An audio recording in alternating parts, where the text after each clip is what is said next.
உங்கள் தந்தி ஒன் தொலைக்காட்சியில் கருடா தினமும் காலை 6 மணிக்கு காண தவறாதீர்கள்.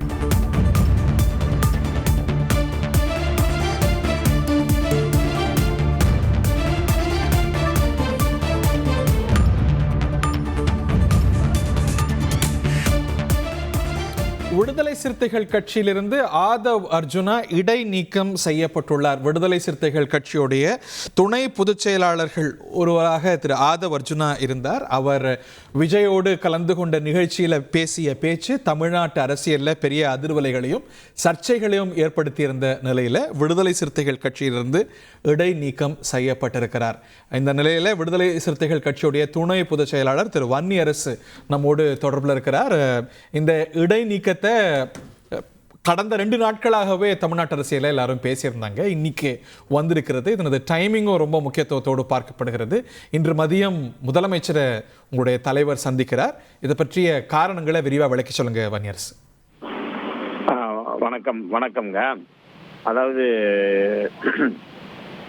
இந்த ஊடகங்கள்ல இருந்து 2 நாட்களாக நீக்கப்படுவார், நீக்கமா அல்லது நீக்கத்திற்கான தயக்கம் ஏன் அப்படிங்கிறது பல்வேறு ஊகங்களை தொடர்ச்சி எழுப்பிட்டு இருந்தாங்க.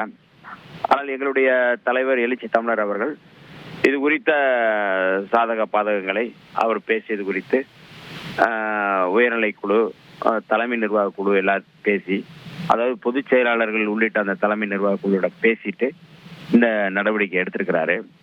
எப்போதும் விடுதலை சிறுத்தைகள் ஒரு கட்டுக்கோப்பான ஒரு பேர் இயக்கம், கோட்பாட்டை மையப்படுத்தி இயங்கக்கூடிய ஒரு பேர் இயக்கம். அப்படிப்பட்ட ஒரு பேர் இயக்கம் இன்றைக்கு பாஜக, RSS சங் பரிவார அமைப்புகளுடைய அந்த சனாதன கோட்பாட்டை நீர்த்து போக செய்கின்ற வகையில் அல்லது அதை தகர்க்கின்ற வகையிலே திமுக தலைமையான இந்த மதச்சார்பற்ற முற்போக்கு கூட்டணியில் நாங்கள் தொடர்ந்து இந்த கூட்டணியில் இருந்து வருகின்றோம். ஆகவே தலைவர் முன்னெடுக்கின்ற அந்த கருத்தியலை முன்னெடுக்காமல் அவர் ஒரு அஜெண்டாவோடு அல்லது அவர் ஒரு செயல்பாட்டு திட்டத்தோடு பேசுவது என்பது கட்சிக்கினுடைய கட்டுக்கோப்புக்கும் கட்சியினுடைய தலைமைக்கும் எதிராக இருப்பதால் தான் இந்த நடவடிக்கை எடுக்கப்பட்டிருக்கிறது. அரசியல் அரங்கத்தில் இந்த ஒரு விமர்சனம் வரக்கூடிய நாட்கள்ல வரும். உங்களுடைய எதிரிகள் சொல்லுவாங்க, திமுகவுடைய அழுத்தத்தால தான் இதை செஞ்சிருக்கிறீங்க அப்படிங்கிறது இயல்பா உங்க மீது தொடுக்கப்படக்கூடிய கேள்வியாக இருக்கும். இதற்கு உங்களுடைய பதில்? ஆட்சியிலும் பங்கு, அதிகாரத்திலும் பங்கு அப்படிங்கிற ஒரு செய்தி அவர் சொல்லும் பொழுது உடனடியாக திமுக துணை பொதுச் செயலாளர் மரியாதைக்குரிய ராசா அவர்கள் ஒரு உடனடியாக நீக்க வேண்டும் என்று சொல்லி 3-4 மாதம் ஆகிறது. ஆனால் அப்பொழுது நாங்கள் எந்த நடவடிக்கை எடுக்கல. ஏன்னா அந்த கருத்து தான் எங்களுடைய கருத்து. ஆட்சியிலும் பங்கு, அதிகாரத்திலும் பங்கு அப்படிங்கிறது எங்களுடைய முக்கியமான கருத்து, முக்கியமான கோட்பாடு, முக்கியமான செயல் திட்டம். அதான் அவர் பேசுறாரு. அதுக்காக அவர் சொன்னாரு அப்படிங்கிறதுக்காக நாங்கள் அப்ப நடவடிக்கை எடுக்கலையே. அப்ப இதுல இருந்து நம்ம புரிஞ்சு கொள்வது என்னன்னா விடுதலை சிறுத்தைகள் எங்களுடைய தலைமை என்ன வழிகாட்டுகிறதோ அதை பேசுவதற்குத்தான் தலைமைக்கு கீழ் இருக்கின்ற தொண்டர்கள், எங்களை போன்ற தொண்டர்கள் செயல்படுத்த வேண்டும். அந்த தொண்டர்கள் தான் இந்த வழிகாட்டுதலை நம்ம செய்யணும் அப்படிங்கிறத தலைவர் வழிகாட்டுவாரு.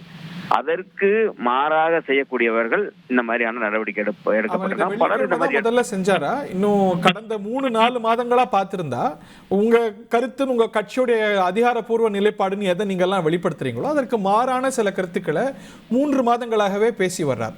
அப்பெல்லாம் ஏன் நடவடிக்கை இல்லை? ஏன் இந்த தாமதங்கிற கேள்வி இயல்பு தானே? இல்ல, அதுதான் அவருக்கான ஒரு ஸ்பேஸ் கொடுக்குறோம், அவருக்கான ஒரு வாய்ப்பு தர்றோம். தலைவர் அதுக்கான ஒரு வாய்ப்பு தர்றாரு. அதுக்கான நீங்க செய்யக்கூடாதுன்னு சொல்லி ஒரு அவகாசம் தர்றாங்க, வான் பண்றாங்க, இந்த மாதிரி பேசக்கூடாதுங்கிறத சொல்றாங்க. அதெல்லாம் மீறி பேசும்பொழுது அதுக்கான இந்த மாதிரியான வாய்ப்பை அவரே மறுத்துடுறாரு. அதுக்காக இப்பதான் உச்சகட்டமான ஒரு பிரச்சனை கூடுதலா வரும்பொழுதுதான் நம்ம இந்த நடவடிக்கை எடுக்க வேண்டிய சூழல் இருக்கு. உங்கள் தந்தி ஒன் தொலைக்காட்சியில் கருடா தினமும் காலை 6 மணிக்கு காண தவறாதீர்கள்.